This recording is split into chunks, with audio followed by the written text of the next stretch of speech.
Hey guys, tonight, we're stepping into one of the most mesmerizing, mysterious, and slightly dangerous corners of African history. You are not strolling through some quaint European museum or calmly sipping tea on a palace balcony. No, tonight, you find yourself in the sweltering heart of ancient Benin City, where molten metal bubbles like lava, where ancient gods still whisper, and where you are about to shadow the legendary bronze casters of Benin. Fair warning, you probably won't survive this if you try it yourself. Between the open flame, superheated metal, and occasional animal sacrifices, let's just say OSHA would have a meltdown. So before you get comfortable, take a moment to like the video and subscribe, but only if you genuinely enjoy what I do here. And drop a comment with your location and local time, love, seeing where you all tune in from.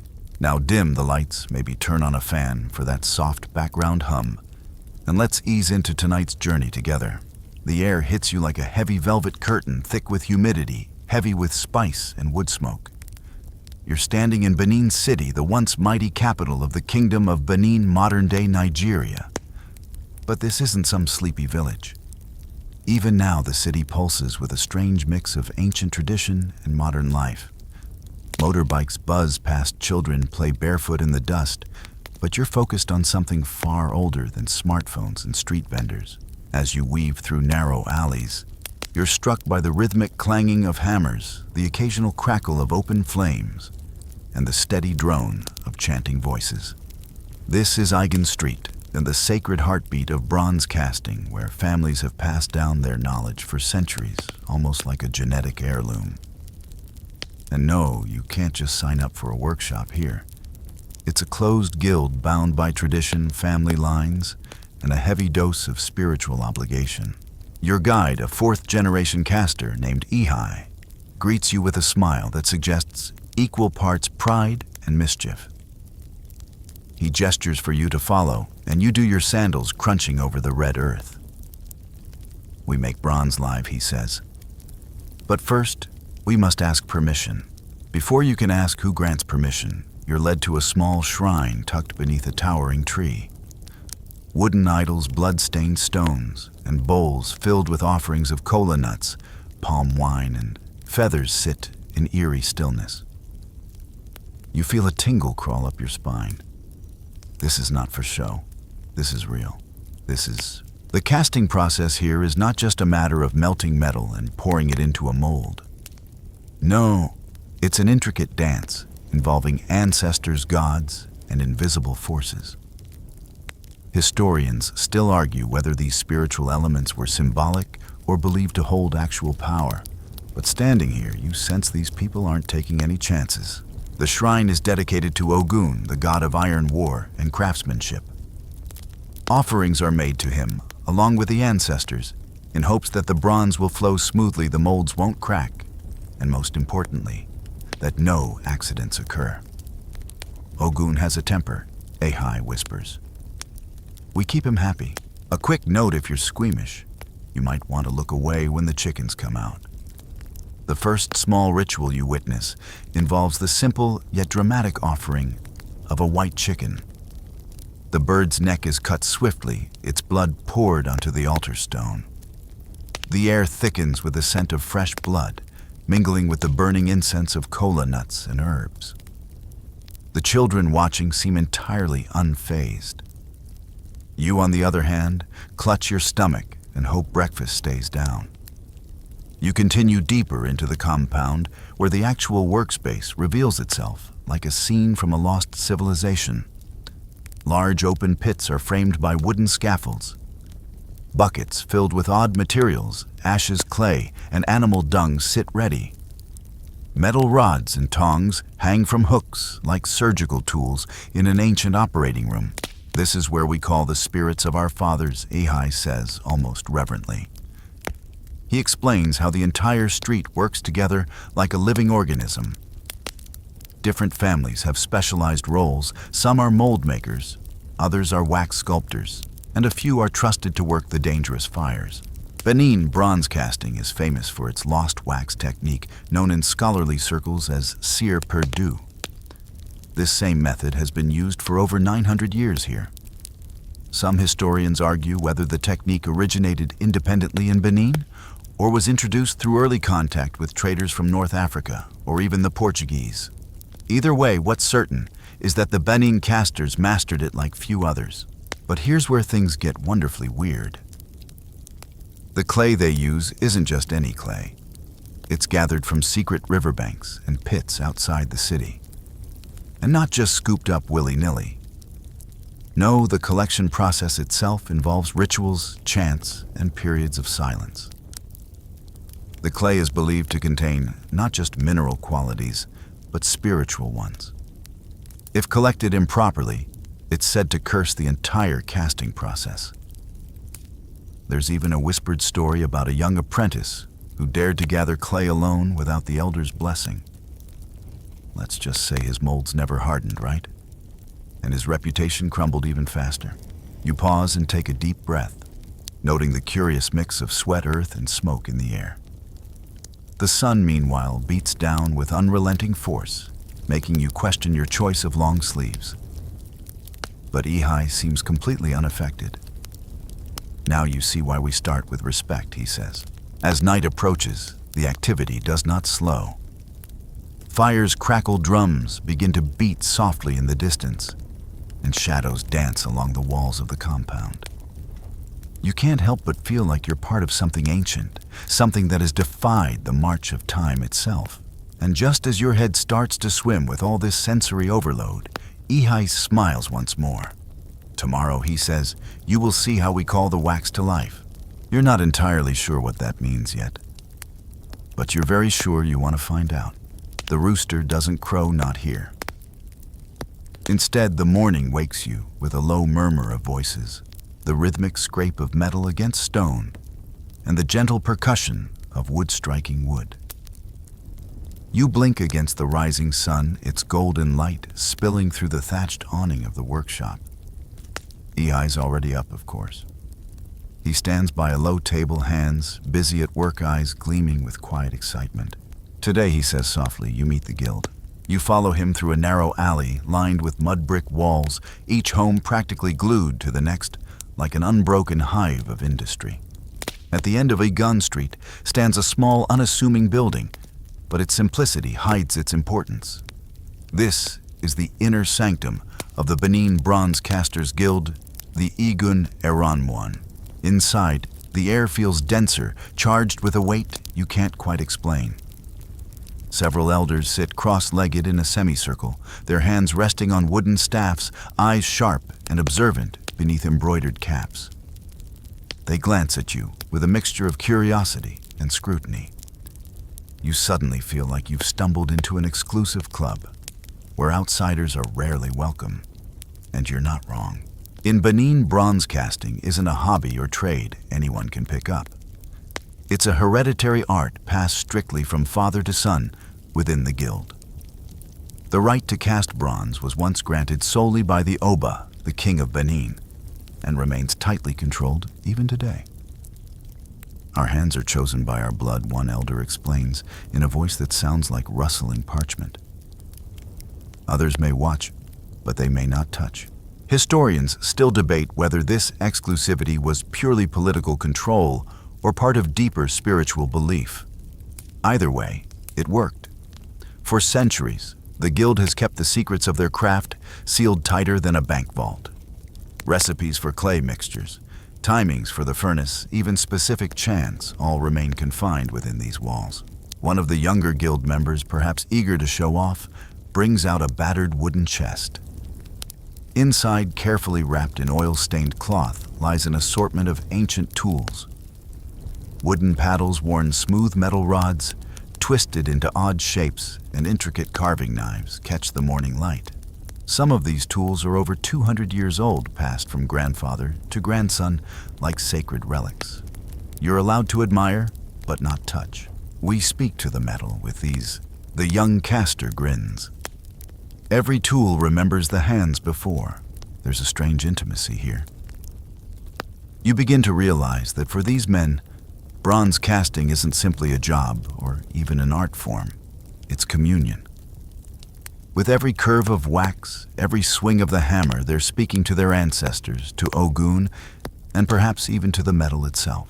Ahai leans in to whisper, the tools have their own moods. They can be uncooperative.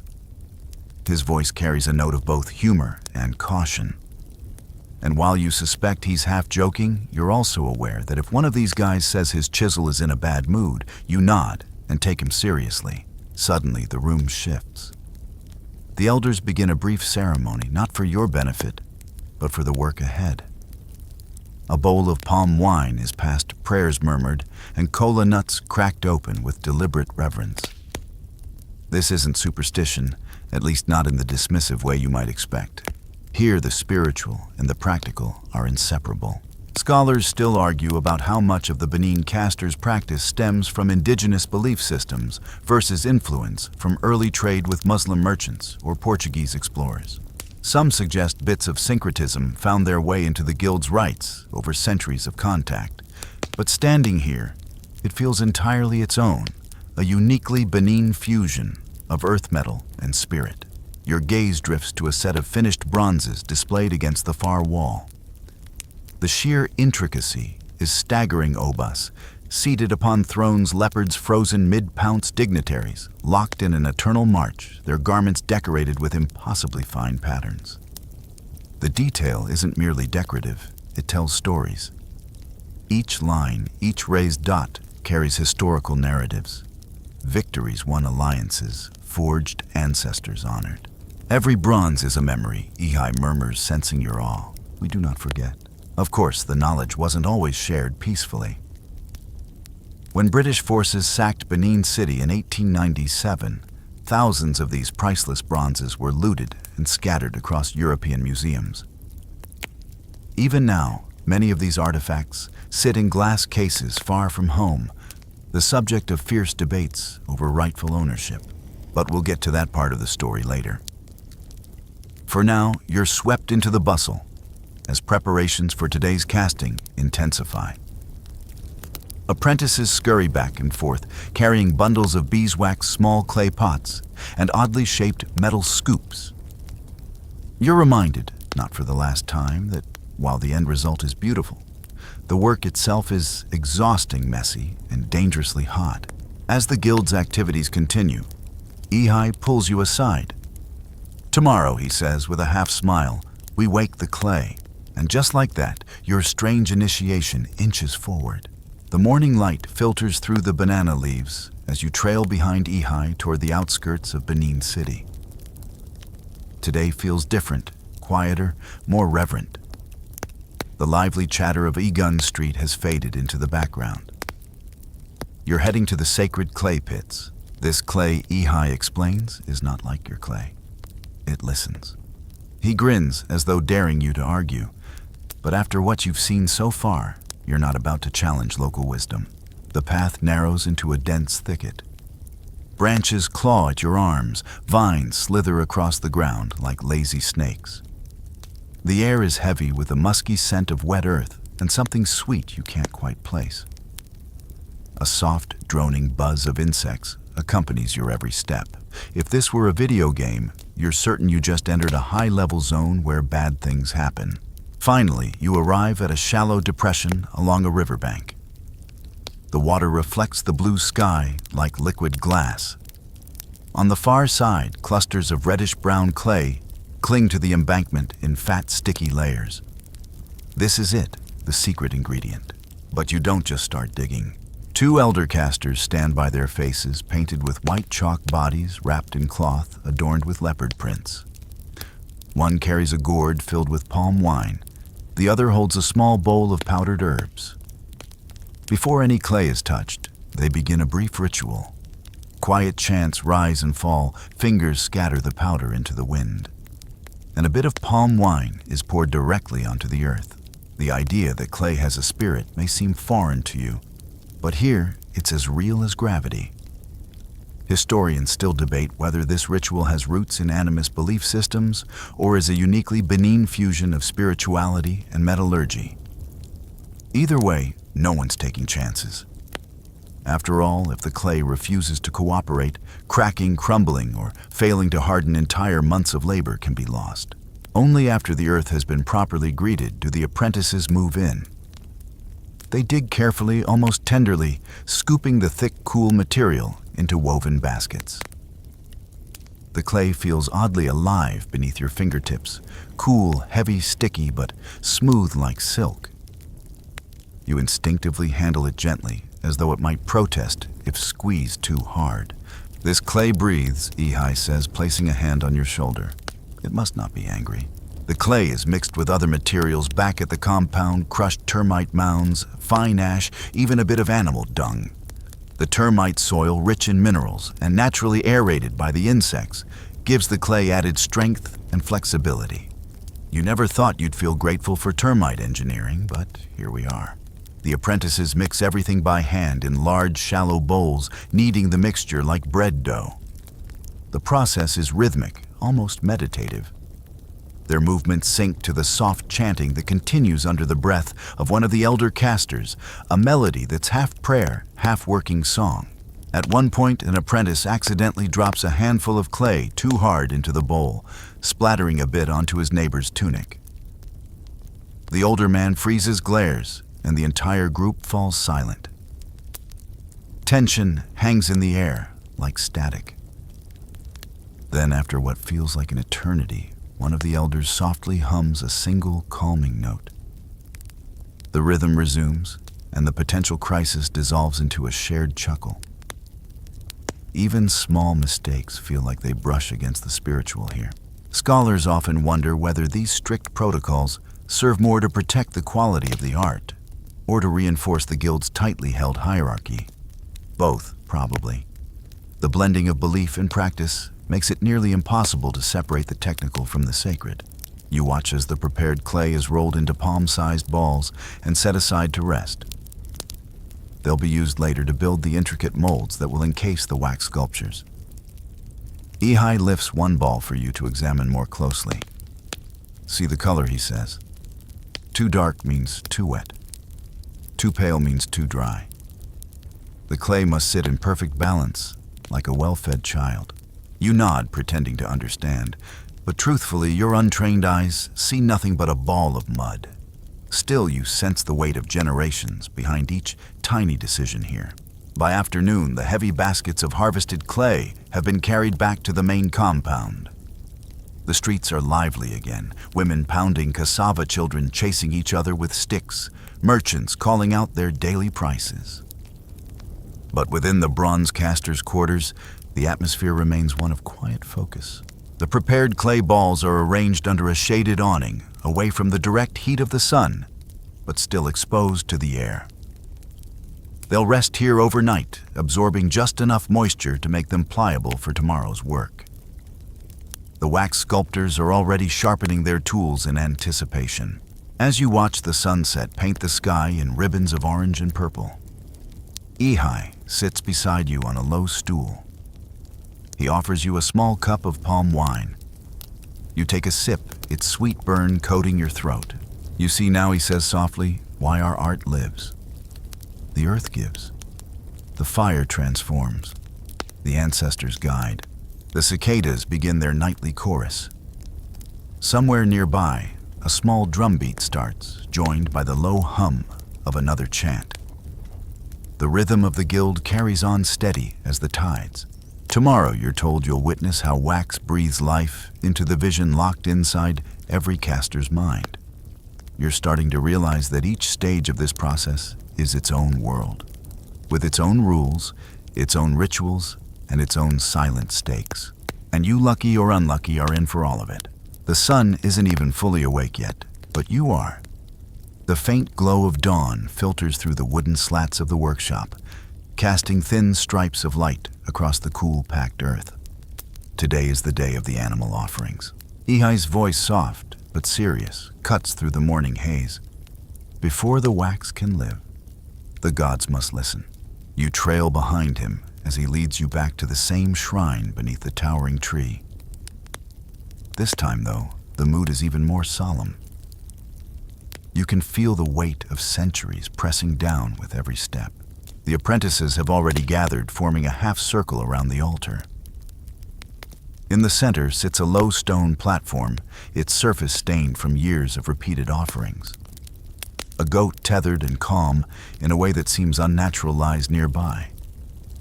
Two chickens shuffle nervously in a woven cage. The animals, too, are part of the ritual. They will not be wasted, but their lives are offered first to Odrin, then shared as a meal for the guild afterward. You try not to focus too hard on the goat's eyes. There's a knowing look there that unsettles you more than you'd like to admit. Historians still argue whether these sacrifices are remnants of pre-colonial animism or serve practical purposes to unify the guild emotionally before dangerous work begins. Either way, no one here doubts the necessity of the ritual. Bronze casting is a hazardous art. The heat, the molten metal, the fragile molds, all of it can turn lethal with the smallest mistake. The offering is as much about safety as it is about spirituality. The eldest caster steps forward. His robe is dazzling, a patchwork of reds, golds, and deep indigo embroidered with symbols that feel like an ancient language. In one hand, he carries a staff capped with polished brass, shaped like a miniature anvil. In the other, a small gourd filled with palm oil.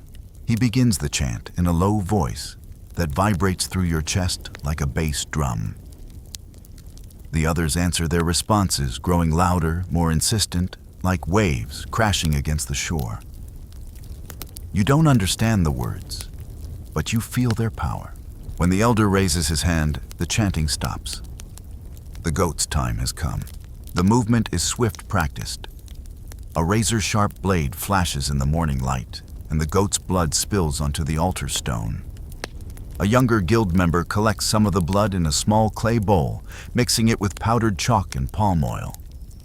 The mixture is then smeared onto the foreheads of each caster, a blessing of protection.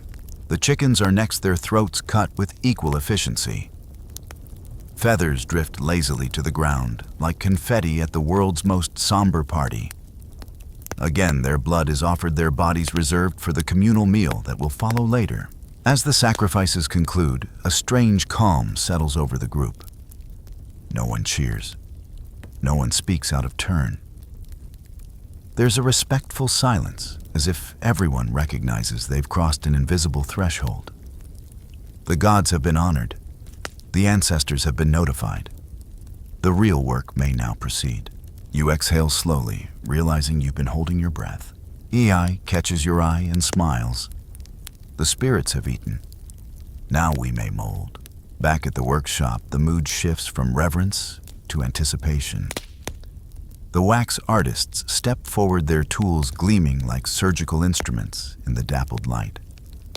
Long, thin wires, bone-smooth paddles, and delicate knives lie in neat rows ready for use. The wax itself is warm and pliable, sourced from local bees and purified over low flames to ensure smoothness. The apprentices knead it like dough, working out any impurities that might compromise the final piece. It smells faintly sweet with a subtle note of honey and smoke.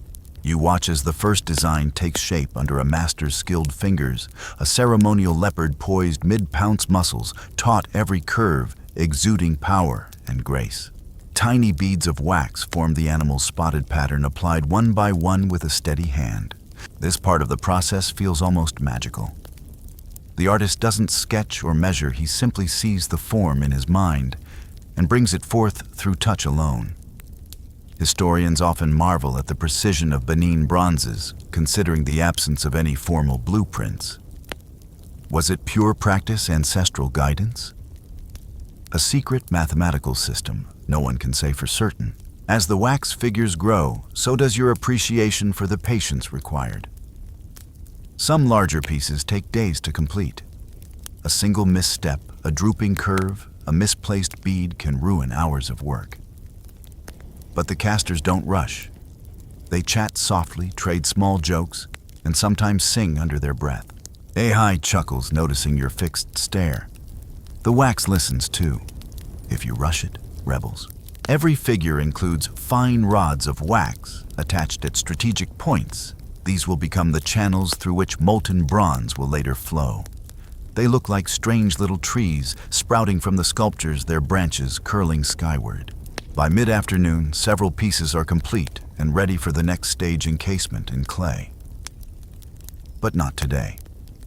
The newly sculpted wax must rest overnight, allowing it to settle and harden slightly. Tomorrow, the layering will begin. As the sun dips once again below the horizon, you sit beneath the same tree where the morning's offerings took place. The goats and chickens are long gone. Their role fulfilled, their sacrifice honored. The breeze carries the distant hum of evening drums. AI sits beside you, passing another small cup of palm wine. You see now why this is not work for everyone. It is patience. It is blood. It is faith. You nod your mind, swimming with images of bleeding altars, glowing wax, and chanting voices. And yet, for all its weight, there's a rhythm here, an odd, calming heartbeat that beats unsteady and ancient.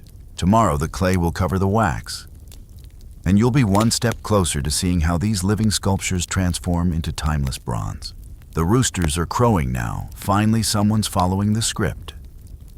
But by the time you stir from your thin mat, the compound is already alive with movement. Today, the wax figures you watched come to life will be wrapped in their earthen cocoons. Ahai greets you with that familiar sly grin. Today, the wax prepares to die. Not exactly your typical morning pep talk, but you've learned to roll with it by now. The finished wax models sit carefully on low wooden tables under a shaded awning. They glisten slightly in the soft morning light, their delicate details still perfect spotted leopards, regal, robust dignitaries frozen mid-procession. Every curve, dot, and line waits patiently for its next transformation. Now comes the encasing, the mold building stage. The apprentices bring out the prepared clay, the mixture you saw gathered days before. River clay blended with termite mound dirt, ash, dung, and a sprinkle of secrets. The consistency is perfect, smooth, yet firm. Pliable, yet strong. Like cookie dough, if cookie dough were destined for a very different fate. The layering begins. The first coating is paper thin, applied gently by hand. Every dip, crevice, and fine detail of the wax model must be preserved. The apprentices move with hypnotic precision, their fingers gliding over the warm wax like potters working blindfolded. The clay is massaged into place, ensuring no air bubbles remain. Even a tiny trapped pocket could spell disaster later. Historians still argue whether these early casters intuitively mastered fluid dynamics or simply learned through painful trial and error. Either way, their consistency across generations remains jaw-dropping. After the first layer, the mold is left to dry briefly in the warm air. Before the next layer begins, this one slightly thicker, more structural. Gradually, like building up armor, the mold gains its strength. But the mold alone isn't enough. Now comes the addition of tiny wax rods and the sprues and vents. These are attached to strategic points on the sculpture and will serve two crucial purposes: channels for the molten bronze to enter, and paths for the displaced air and gases to escape. The entire sculpture, wax rods and all, is then encased again in more clay, sealing everything into what now resembles a lumpy, misshapen stone. Beauty for the moment has vanished entirely. You must destroy the outside, Ehai says, to reveal the inside, like life. You're beginning to suspect Ehai moonlights as a philosopher. As the morning progresses, the compound transforms into a quiet assembly line. Apprentices carry finished molds to a shaded drying area where they'll harden for several days. Any cracks that appear are patched immediately, with thin clay slurries applied delicately with fine brushes made of palm fibers. The drying process isn't just to harden the clay, it also helps gently melt some of the wax, allowing it to seep into the porous walls of the mold, strengthening the structure further. This is a slow burn, not the dramatic wax removal that comes later. One of the elders sits nearby, watching the proceedings with sharp eyes. Occasionally, he offers a quiet correction or nod of approval. His mere presence seems to keep everyone's focus razor sharp. The guild hierarchy remains as solid as the molds themselves. Scholars have long noted how the caste-like structure of the bronze casters mirrors Benin's broader social hierarchy. The guild serves not only as an artistic center, but also as a tight-knit society within society governed by its own unspoken rules and hierarchies. By afternoon, you're invited to help carry one of the finished molds to the drying racks. You hesitate at first, the mold feels heavier than it looks, but with Ihai's encouragement, you shuffle forward, gripping it like a newborn baby made of stone. Careful, Ihai warns. You hold weeks of work in your hands. You move slowly, every muscle tensed, as though one stumble might unleash centuries of angry ancestors. Finally, you place it down gently among its siblings and exhale a breath you didn't realize you were holding. As the sun sinks low, casting long shadows across the compound, the casters gather once more beneath the towering tree. The elders offer brief prayers thanking Ogun and the ancestors for another safe day of preparation. The daily rhythm of gratitude never seems forced. It's as natural as breathing here. That night, as you sit with Ihai by the fire, you share a simple meal of roasted yam and spicy goat stew of the same goat you suspect from the earlier offering. There's no waste here. Everything serves its purpose. The clay molds now dream, Ihai says softly between bites. Tomorrow we wake the fire. You've seen the patience. You've seen the precision. Now you'll see the danger. Tomorrow the furnace roars. The compound is already buzzing before the first sliver of sun crests the horizon. You barely manage to rub the sleep from your eyes before Ihai greets you with an unusually serious expression. Today, he whispers, the wax will die and the bronze will live. That's comforting. You gulp, wondering again why you agreed to witness this ancient dance with molten metal. The kiln stands like a squat smoking beast at the edge of the yard. It's simple in design, a dome of hardened clay, with narrow openings, one for feeding fuel, another for the exhaust. Smoke snakes lazily from the top vent, rising into the pale morning sky. This is where the real magic and danger unfolds. The lost wax technique demands precision at every step, but none more so than this moment. Here, the fragile molds days in the making will be placed into the kiln to expel their wax cores and prepare for bronze. The apprentices carry the hardened molds with the reverence of pallbearers. They place them carefully around the furnace's hot core, adjusting their positions like chess pieces. The arrangement matters too close to the heat, and they may crack too far, and the wax may not melt completely. Historians still debate whether the caster's placement is driven more by long-practiced intuition or ancient formulas whispered through generations. Likely, it's both. Ihai explains softly, if a single mold cracks, weeks of work die. Ogun is watching. As the fire grows fueled by carefully tended charcoal, the temperature inside the kiln begins to climb. The heat hits you in waves, pulsing against your skin like invisible hands pushing you backward. The casters don't flinch. They are used to the furnace's breath. The wax begins to seep out slowly, at first oozing like thick honey through the vent channels. The smell surprises you, earthy, sweet, slightly acrid, but not unbearable. You expected more smoke, more drama, but the process unfolds with a strange grace. One by one, the molds drip their lifeblood of wax into collection pits. The wax won't go to waste. It will be purified and reused for future sculptures, ensuring nothing is squandered. The lost wax process, or Sire Perdue, has been used for centuries across many cultures, Egypt, China, even medieval Europe. But the Benin casters elevated it to an art form uniquely their own.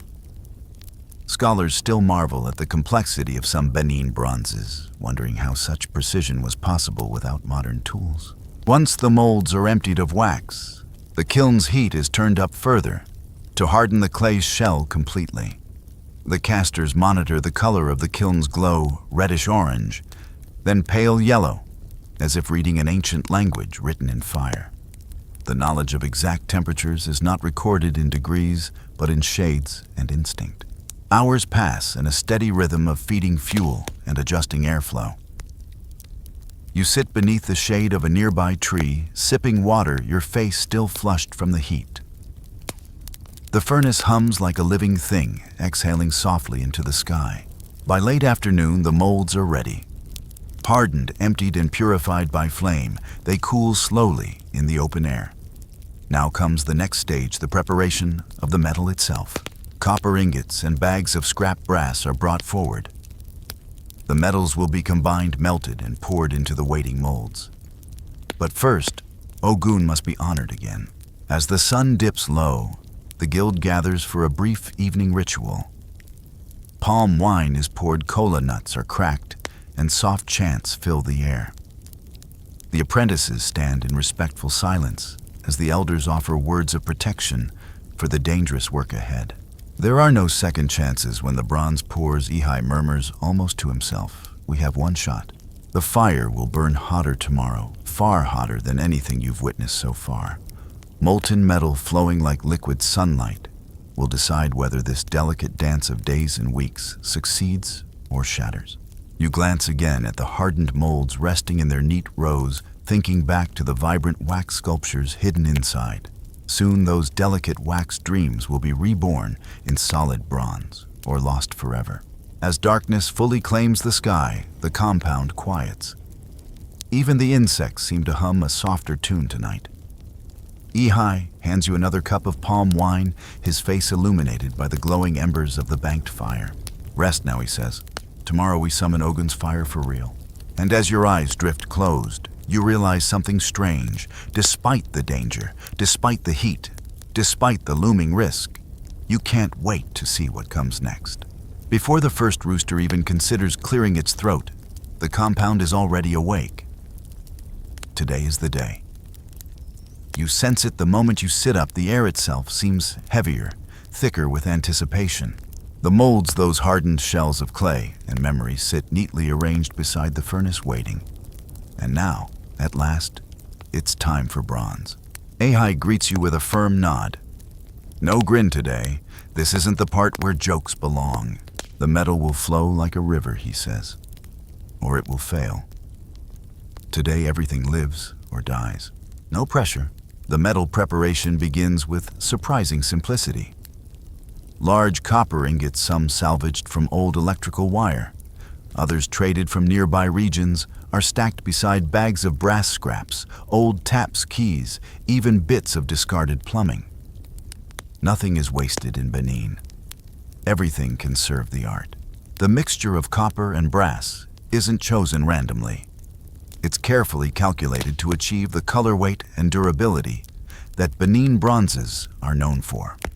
Historians still debate whether early casters understood the full metallurgy involved, or whether centuries of trial and error simply refined their instincts to near scientific levels. Either way, the result is extraordinary. You watch as apprentices hammer the metal chunks into smaller pieces, easier to melt. Sparks fly with every strike, and each metallic ping goes through the morning like a ritual drumbeat.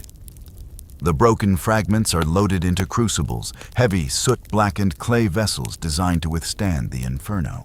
The furnace today looks angrier, fed with extra charcoal and fanned to life with long reed blowpipes. The flames leap greedily upward, licking the sky with yellow-blue tongues.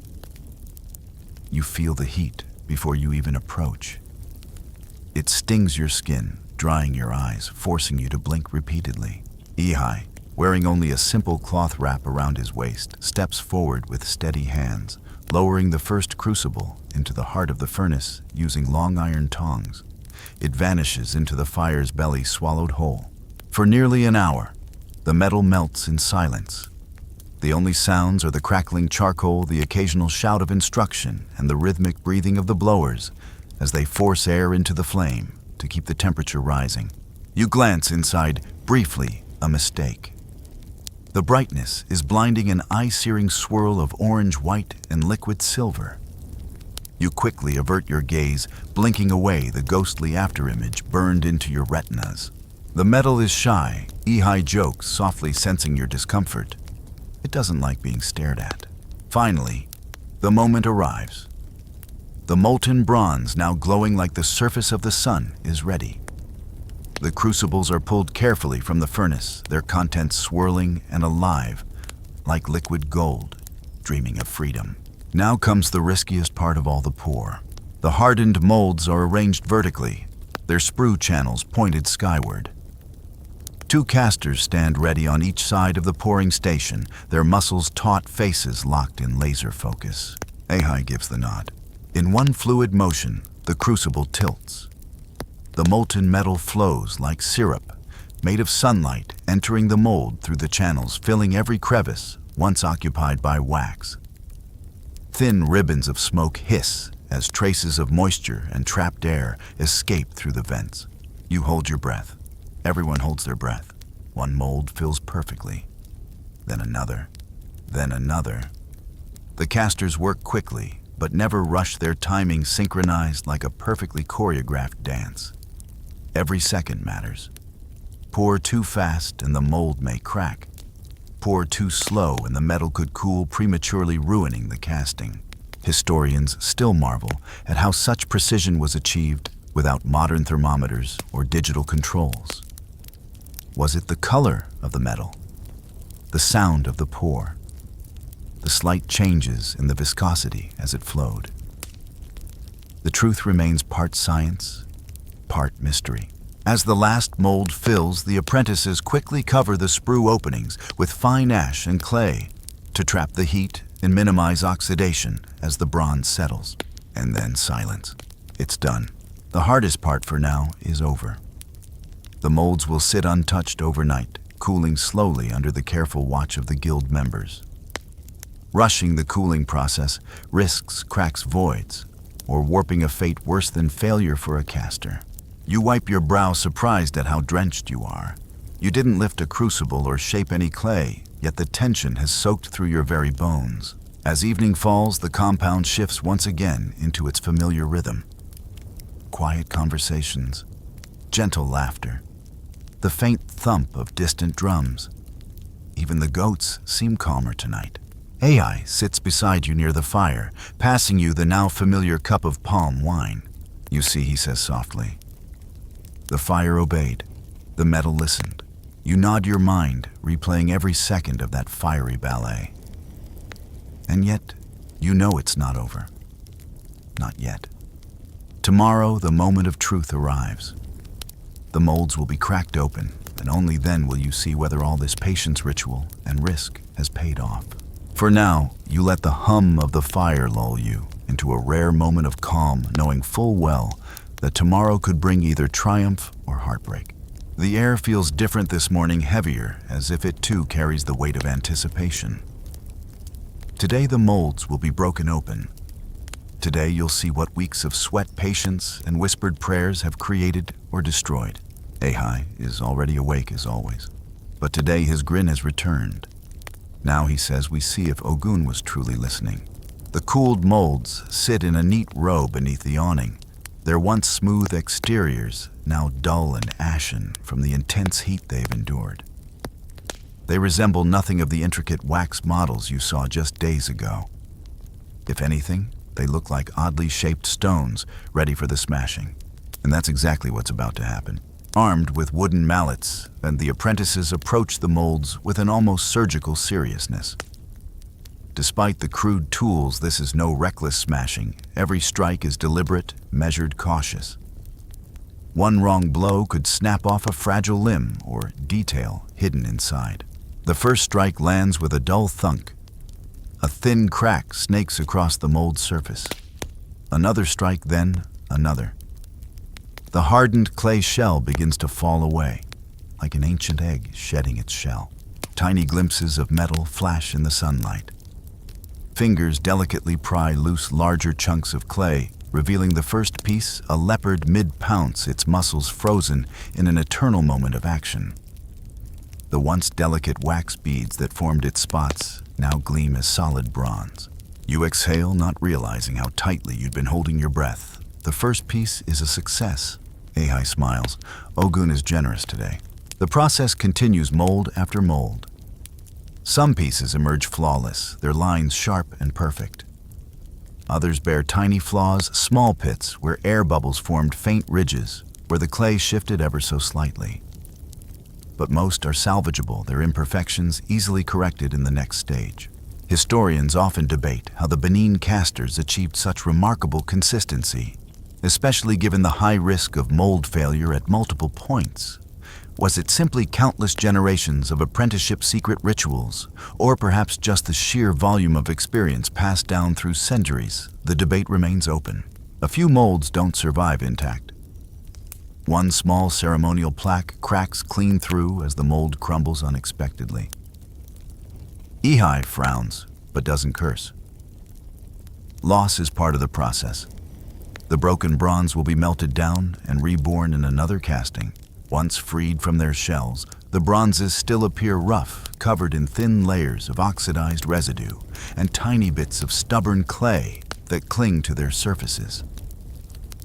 The apprentices immediately set to work, cleaning each piece with stiff brushes made from palm fibers, revealing the brilliant metallic sheen beneath. Now the imperfections can be addressed. Files scrape gently along uneven edges. Small chisels carve out unintended blobs of metal.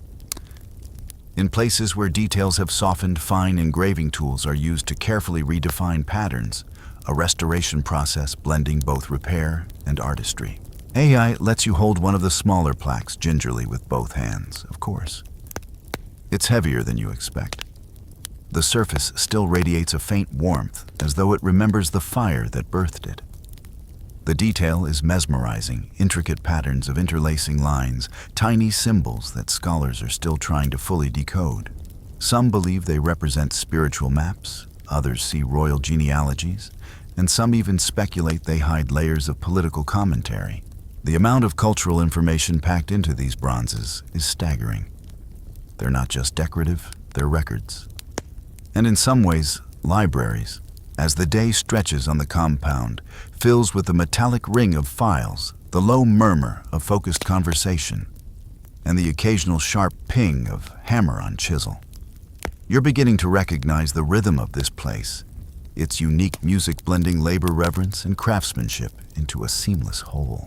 By late afternoon, the major work of breaking and cleaning is done.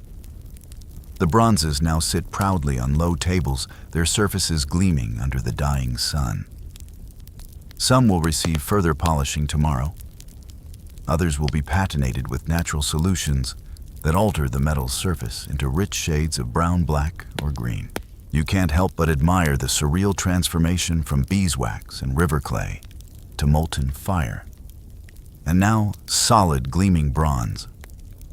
Every step you've witnessed feels both ancient and shockingly sophisticated. As the guild members gather for another small evening offering to Ogun, you sit back and reflect on what you've seen. The countless hours, the rituals, the razor-thin margin between success and failure. Ahai joins you once more by the fire, handing you what's now your nightly ration of palm wine. You see, he says, his voice low, the bronze is not just metal. It carries breath, blood, and memory. That is why it lasts forever. You sip quietly, staring into the flickering flames. And you realize that here in this ancient art, even destruction becomes creation. Every break is a chance to begin again. Tomorrow, the final polishing and blessings. But for now, the bronzes rest, and so do you.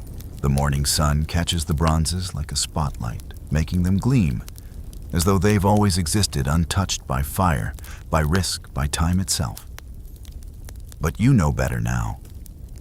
You've seen their journey from wax to flame, to fragile shell, to solid form.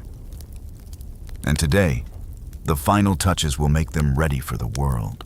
Polishing day. A stands beside one of the larger plaques, holding a coarse palm fiber brush in one hand and a small cloth in the other. The bronze is alive now, he says with a soft grin. Today we help it shine. The apprentices swarm like bees, each assigned a piece. They begin with the rough cleaning, brushing away any remaining residue, filing off tiny imperfections, smoothing edges that feel too sharp or unfinished. The air fills with a soft, musical ringing, the whispering scrape of metal on metal. the occasional clink of dropped tools and the gentle hum of voices rising and falling like a calm river. Some pieces require little more than polishing. Others need repairs. A leopard's paw has a slight void where the metal cooled too quickly. An elder steps in, heating a tiny crucible filled with fresh bronze. With remarkable precision, he pours the molten patch directly into the flaw, blending it seamlessly with the surrounding metal. You blink, impressed. It's like watching a surgeon stitch skin with liquid fire. Historians still debate whether these fine repair techniques were learned through independent innovation or passed along early trade routes from North Africa or even Asia. The Benin casters, of course, simply say, "Our fathers taught us." The polishing process also introduces one of the more unexpected ingredients: leaves. Specifically, certain fibrous leaves are used in conjunction with oil to gently buff the metal's surface, bringing out its rich, deep glow. The result isn't blindingly shiny like modern polished brass, but instead has a soft, dignified luster, as if the bronze carries its own internal light. Nearby, a younger apprentice works on the final engraving. This isn't repair, it's enhancement. He deepens the patterns in the Oba's ceremonial robe, sharpens the grooves of the leopard's teeth, and adds minute cross-hatching to background textures. His chisel is no larger than a toothpick, yet with each gentle tap the design sharpens, becoming crisper and more vibrant. And then comes the patination, the chemical process that gives Benin bronzes their famous variety of colors. In small clay bowls, the apprentices mix local plant extracts, ash, and acidic compounds into thin solutions. These are brushed or dabbed onto the warm metal, reacting instantly to create shades of deep brown, dark green, and even near black tones. Ehi explains that while some formulas are widely shared, others remain tightly guarded secrets within each family. "Not even my cousin knows the full mixture I use," he says with a wink. If he knew, he would charge more than me at the market. The air smells slightly metallic, tinged with the aroma of herbs and smoke. As the chemicals dry, the bronzes take on their final skins, aged regal, timeless. You can hardly believe these same pieces started as soft blobs of beeswax just days ago. By afternoon, the final blessings begin. The casters gather once more under the towering tree, the same one where you first witnessed the offerings. A smaller goat offered earlier in the week is now prepared as part of the guild's feast. Nothing wasted, every part of the process, woven into the cycle of creation and sustenance. Palm wine is poured in small amounts onto the earth as a final offering to Ogun, and the god whose patience clearly has held steady through this casting.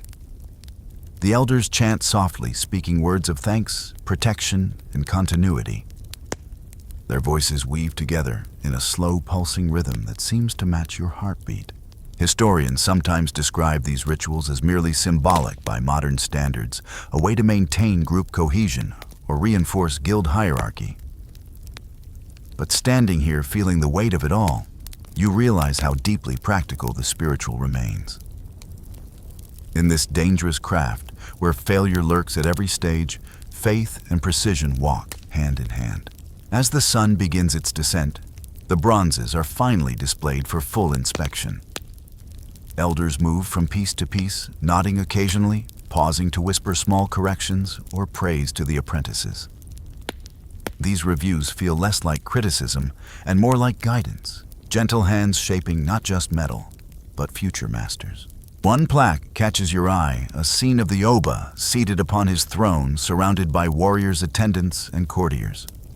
The composition is intricate, almost dizzying in its detail. You notice something new each time you look: a leopard motif hidden in the border. A tiny ceremonial sword, raised in salute, rows of beaded necklaces, rendered in exquisite miniature. AI follows your gaze and smiles. This one is for the palace. Ah, yes, the royal commissions. But that, as AI promises, is a story for tomorrow. Tonight, the mood in the compound is celebratory. Laughter returns, drums beat a little louder, children race through the shadows, and the smell of roasting yam fills the air. Ahai hands you your now customary cup of palm wine. You've seen the making, he says, voice warm. But you've not yet seen who it's made for. You sip your body, easing into the rhythm of the evening, already curious about what awaits at the palace gates. The morning sun paints the city gold as you make your way toward the palace. Today, you leave behind the dusty courtyards of Eigen Street and step into the realm where all this artistry ultimately lands, the court of the Oba. Ahai walks beside you, his usual grin tinged with just a bit more pride today. Now you see who commands the bronze. Benin City's palace complex looms ahead, its towering walls made of tightly packed red earth, weathered by centuries, but still imposing. The gates are flanked by elaborately carved pillars depicting warriors, leopards, and the Oba himself, images frozen in eternal power. You pass through a bustling market first. Merchants call out their wares, coral beads, spices, fabrics dyed in brilliant indigo, and of course smaller bronze trinkets, tourist-friendly echoes of the grand works produced by the guild. While the guild produces ceremonial pieces for the Oba, smaller bronzes have long served as both commerce and cultural currency. Historians still debate whether this dual-purpose royal commissions and market sales helped preserve the bronze casting tradition through colonial disruptions. Regardless, the guild's survival speaks to both its adaptability and its fiercely protected core secrets. At the palace gates, you're greeted by a pair of tall guards, dressed in vibrant red and white robes, their ceremonial spears gleaming. They give Ihai a respectful nod, recognition that comes not from rank, but from tradition. The bronze casters are part of Benin's sacred hierarchy, tied directly to the monarchy itself. Inside the palace courtyard, everything feels amplified, the colors brighter, the air heavier, the voices more hushed in reverence. Coral beads flash like embers around the necks of high-ranking officials. Carved ivory tusks lean proudly against the grand structures. The palace is a living museum, but one that breathes and moves. You're led to an open pavilion where today's commissioned bronzes are being presented to the Oba's representatives. This isn't just a delivery, it's a ritual in its own right. Ei and his fellow casters carefully unwrap each piece, setting them on woven mats before the court officials. The leopard's plaques, ceremonial heads, each shines under the filtered sunlight, like treasures freshly unearthed.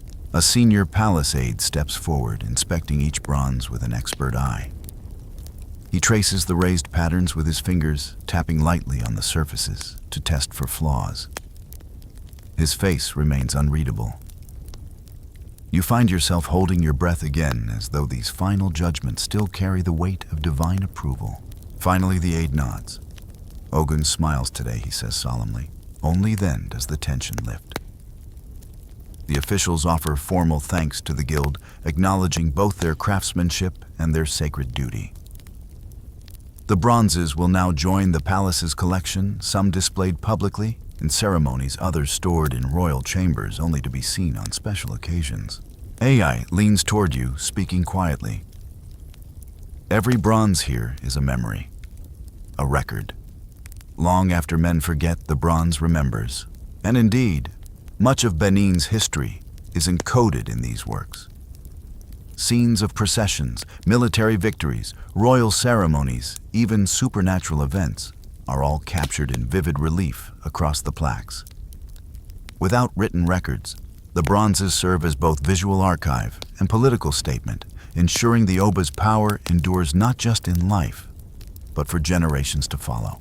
Scholars still debate how much of the historical accuracy can be pulled directly from these works versus how much is symbolic storytelling. Are the depicted battles true accounts or royal propaganda? Did every scene happen exactly as cast?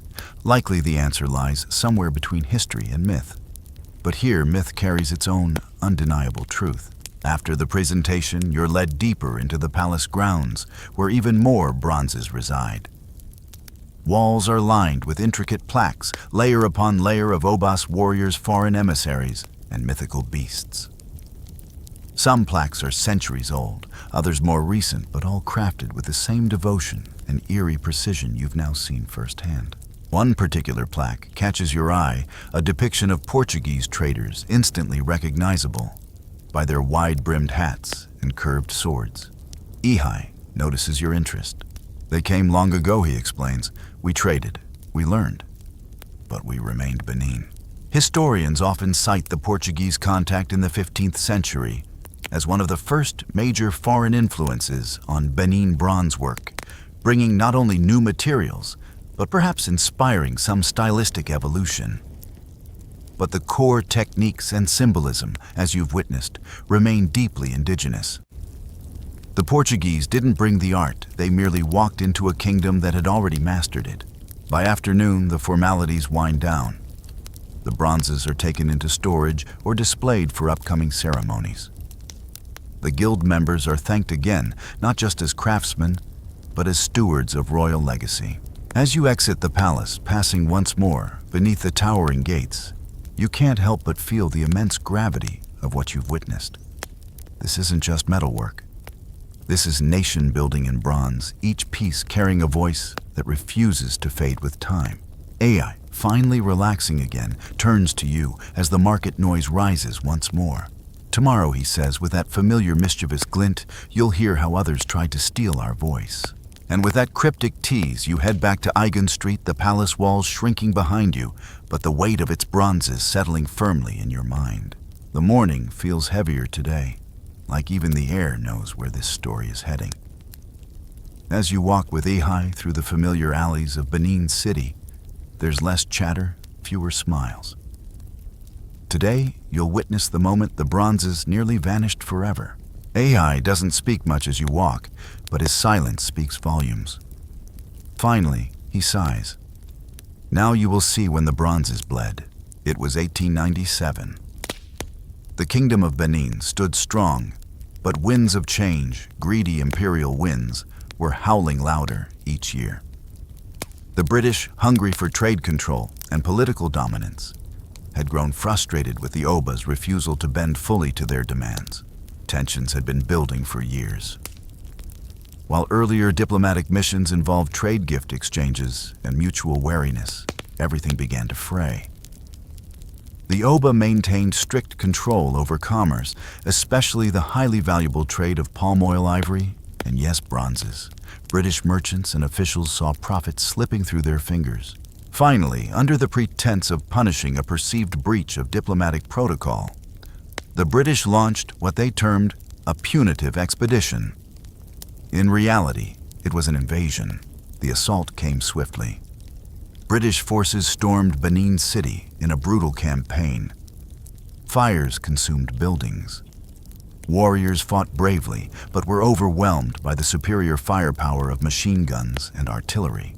Historians still argue whether the full extent of British aggression was driven purely by economic interests or by the broader imperialist mindset of civilizing Africa.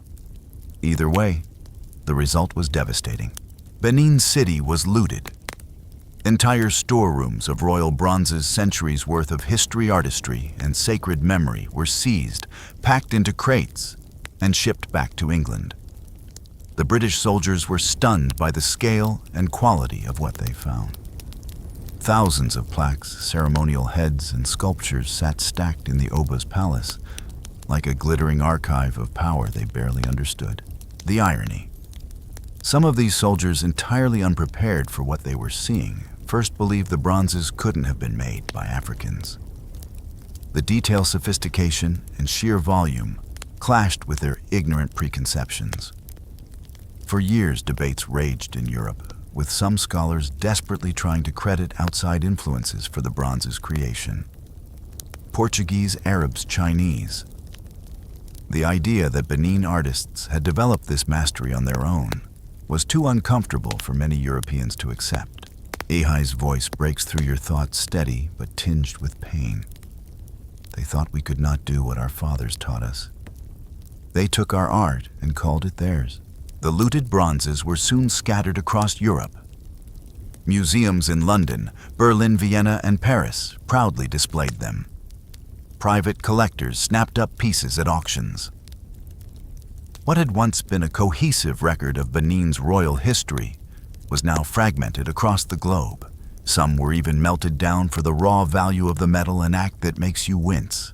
All that intricate detail, those stories in metal erased forever for the price of a few coins. Today, many of these bronzes remain in foreign museums. The British Museum in particular still holds a vast collection.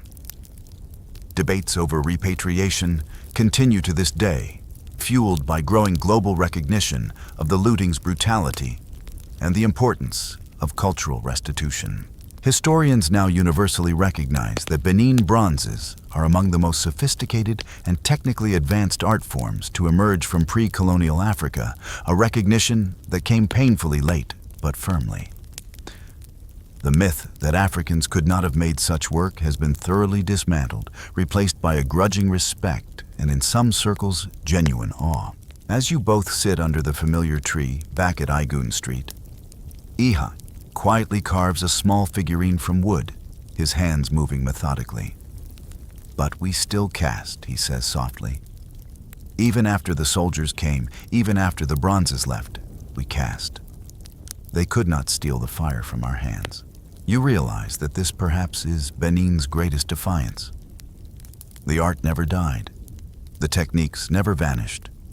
The knowledge safeguarded by families passed through generations remains alive. The stolen bronzes still sit behind glass in London, yes. But here, in these small courtyards filled with red dust and ancient songs, new bronzes continue to breathe. Ahai finally looks up from his carving.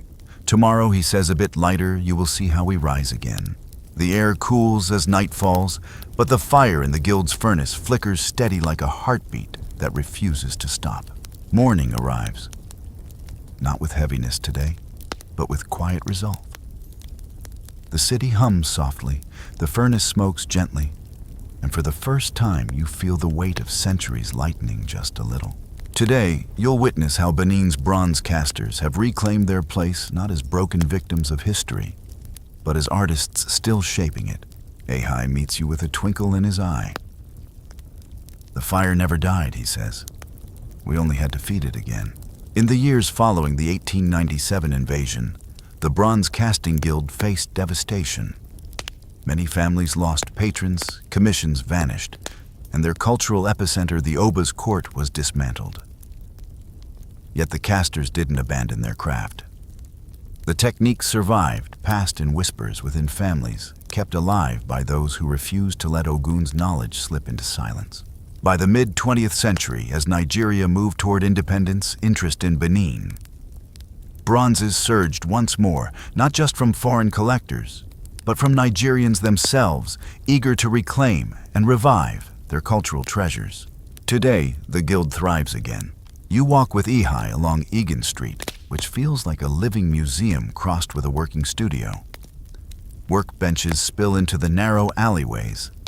Apprentices hammer, carve, and polish, while tourists shuffle past wide-eyed, clutching guidebooks and cameras.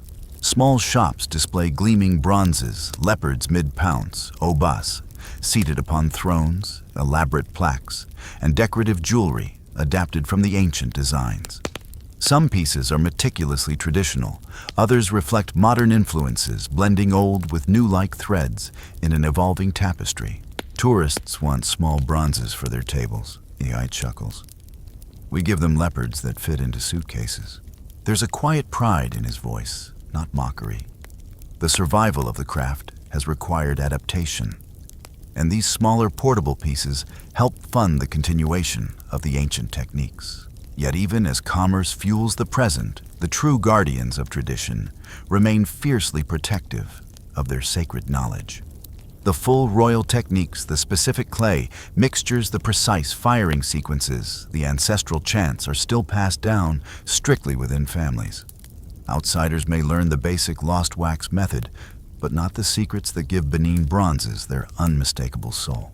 Scholars often debate whether this selective sharing is necessary preservation or outdated gatekeeping. But to the Guild, the answer is simple. If everyone holds the fire, no one respects its danger. Ahai introduces you to his nephew Chima, young eager eyes, gleaming with both reverence and ambition. Chima has begun his apprenticeship learning first the the rhythm of hammer and file, the behavior of wax in heat, and most importantly, the unspoken language of patience. My uncle says I must listen to the metal chima tells you proudly. Sometimes it whispers, sometimes it shouts. The family's furnace roars nearby, newer, larger, but still fed by charcoal and monitored by instinct rather than digital displays.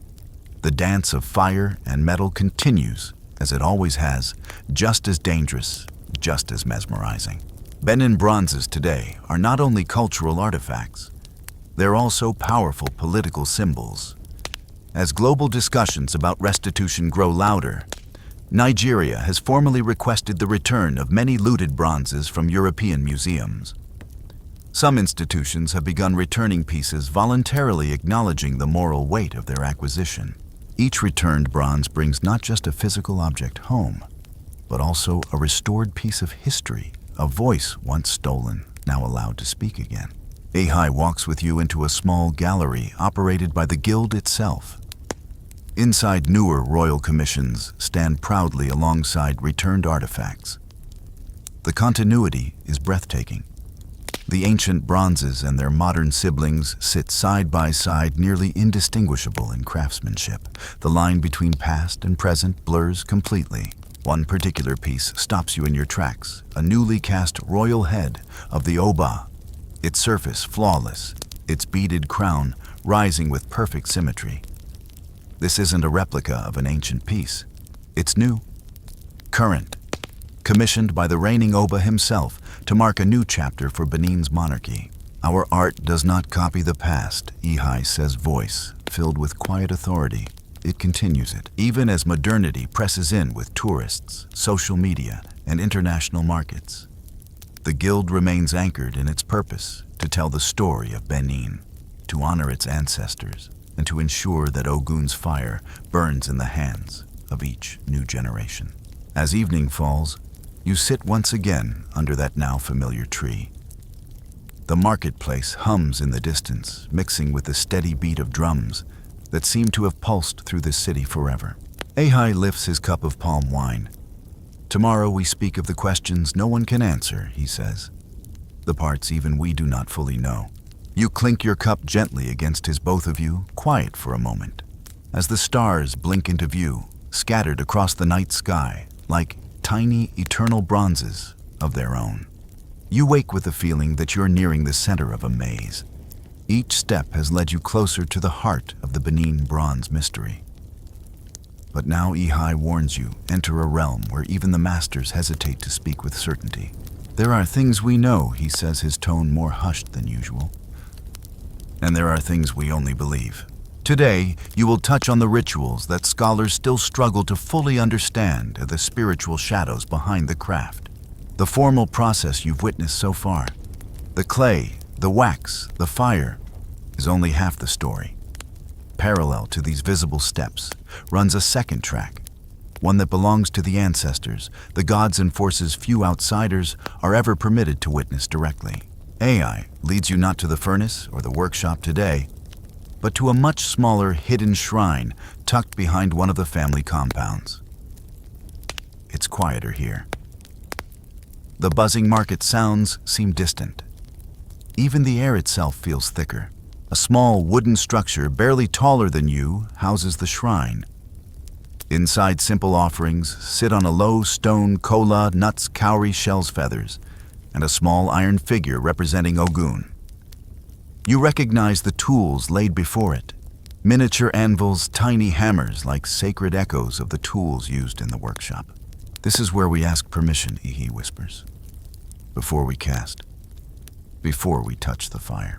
Historians and anthropologists have long puzzled over just how deeply spiritual the casting process is for Benin's artisans. Is it religion?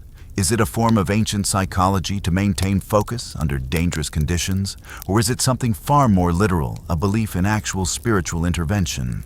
The guild doesn't argue these points. They simply continue the practice as their fathers and grandfathers did. Ihai explains how each family has specific taboos tied to their craft. Some casters abstain from certain foods before major castings.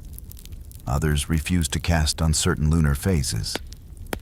A handful of families will not allow women into the furnace area during a pour, believing it disturbs the balance. Each family has its own rules, Ehi says. We do not ask why. We follow. One of the more puzzling and whispered topics revolves around spirit possession during casting. Stories circulate quietly about master casters who enter trance states while working, allowing ancestors or protective spirits to guide their hands. Ehi pauses when you bring it up. His eyes narrow slightly, as if weighing how much to share. Sometimes the ancestors join us, he says softly. Sometimes the fire speaks. But we do not invite it lightly. Scholars remain divided on whether these possession accounts are literal symbolic or serve as a way to explain bursts of extraordinary skill or intuition. Still, such moments are respected, even feared within the guild. The lines between technique and belief blur constantly here. Take, for instance, the preparation of the clay. You recall how it wasn't simply dug up but collected with careful ritual. Some say this is simply about respecting materials. Others suggest that the soil itself carries the breath of the land, and without proper invocation, that breath turns hostile. Even the choice of apprentices carries layers of superstition. Occasionally, a gifted apprentice is rejected not for lack of skill, but because of birth omens or ancestral conflicts revealed through divination. You begin to understand that in this world, talent alone is never enough. The unseen matters just as much. Ehi offers you another example. The talking fire. If you listen long enough, the fire speaks, he says. It cracks in different ways. It hums. It tells us when something is wrong inside the mold. You raise an eyebrow, skeptical but fascinated. Is this metaphor or actual belief? Both Ehi smiles, always both. Modern metallurgists have studied the Benin process and can explain much through science: moisture content, temperature gradients, pressure inside molds. But even the scientists often admit that the level of precision achieved by Benin's casters without gauges or monitors is uncanny. As evening falls, you sit once again beneath the ancient tree, now fully aware of how many layers hide beneath each bronze. You've seen the technical brilliance, yes. But today, you've brushed against something deeper, the delicate balance between knowledge, belief, and surrender. Ehi hands you your cup, his face thoughtful. Tomorrow we speak of how the world sees us, he says, and how we defend what remains. The night feels different tonight. Not heavy, not sad, but profoundly alive. Like the very earth beneath you is still whispering stories only some are allowed to hear. The morning comes slowly, as if even the sun is reluctant to interrupt the final stretch of your strange, immersive journey. Today, Ehi tells you you'll face the questions that remain unanswered, the puzzles even the guild itself whispers about. You have seen much, he says as you sip the morning's palm wine. But no one sees everything. Not even us. For all the precision you've witnessed, the wax modeling the furnace mastery, the ancestral rituals, there are gap spaces where even the most skilled bronze casters shrug and say simply, "It is how we were taught." Historians have long tried to map the full origins of Benin bronze casting. Did it begin entirely within Benin? Or did fragments of knowledge arrive via trade, blending into something uniquely brilliant? The lost wax method, after all, appears in many parts of the world: ancient Egypt, India, China, medieval Europe. Some scholars suggest that West Africa developed its own version entirely independently, pointing to the distinctive stylistic and technical differences in Benin bronzes.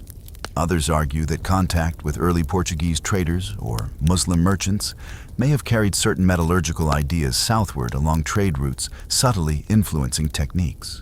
Even within the guild, there's no unanimous origin story. My grandfather said our ancestors learned from the river spirits. Ehi says, half grinning. Another elder says it came in dreams. And some say a traveler long ago taught the first caster. Who knows? This openness to multiple truths feels fitting here in a craft where art, science, and spirit constantly blur together. Another unsolved mystery involves the exact chemical compositions used historically. Modern analysis shows complex alloys variations in copper-zinc lead, yet without any standardized formulas. Some mixtures likely resulted from the variety of scrap metal sources available at different times, but certain pieces reveal unusually high levels of purity and consistency that baffle modern metallurgists. Sometimes the metal behaves, Ehi says with a shrug. Sometimes it fights. Even the molds themselves hold mystery. The exact combinations of termite mound clay, riverbank earth dung, and ash remain closely guarded recipes, and scholars still debate precisely why termite soil makes such superior casting material. Its aeration, mineral content, enzyme balance. No single answer fully explains its reliability. Then, of course, are the whispers about spiritual possession and the trance-like states some mastercasters enter. Did ancestral spirits truly guide their hands? Were these moments of intense focus misinterpreted as supernatural? Or is it something far more complex, an intermingling of psychology belief and generations of deeply ingrained muscle memory? Ehi chuckles softly at your unspoken questions. You can ask Ogun directly, he says, but Ogun never explains. He only shows. Even modern restorers struggle to fully replicate certain details found in the oldest surviving bronzes, particularly the layered narrative plaques with their breathtakingly dense compositions. The way some of these intricate reliefs balance depth, perspective, and storytelling still elicits awe and occasional head-scratching from contemporary experts. Perhaps they knew things we have forgotten, Ehi says. Or perhaps the bronze only reveals its secrets when it wants to. And then the final mystery: why has the art endured? Despite the invasion, the theft, the colonial suppression, the cheap mass-produced knockoffs, and the swirl of globalization, Benin bronze casting lives on. In dusty courtyards and smoky workshops, in modern galleries and returning museums, the fire still burns. Some say it's stubborn tradition. Others say it's national pride. But sitting here with Ehi, under the shade of the ancient tree, you suspect something deeper. The sheer refusal to let the ancestors be silenced. As evening falls, Ehi raises his cup one final time. The bronze remembers, he says, voice low. It carries us forward, and it waits for those who listen. You sip, letting the warmth fill your chest, while the steady hammering continues faintly in the distance, a heartbeat, a pulse echoing into forever. Word count 1099. Now, as per your original brief, let's move into the 300-word wind down to close the entire journey. The night deepens. The fires grow faint, and the hammering fades into quiet. You sit still beneath the towering tree where so many mornings and evenings have passed. The air cools softly, wrapping you in its gentle hush. In your mind, the images remain vivid. The glistening beads of wax, the sacred clay, gathered with whispered chants, the molten metal swirling like captured sunlight, and the rhythmic, careful cracking of fragile molds to reveal what lay hidden within.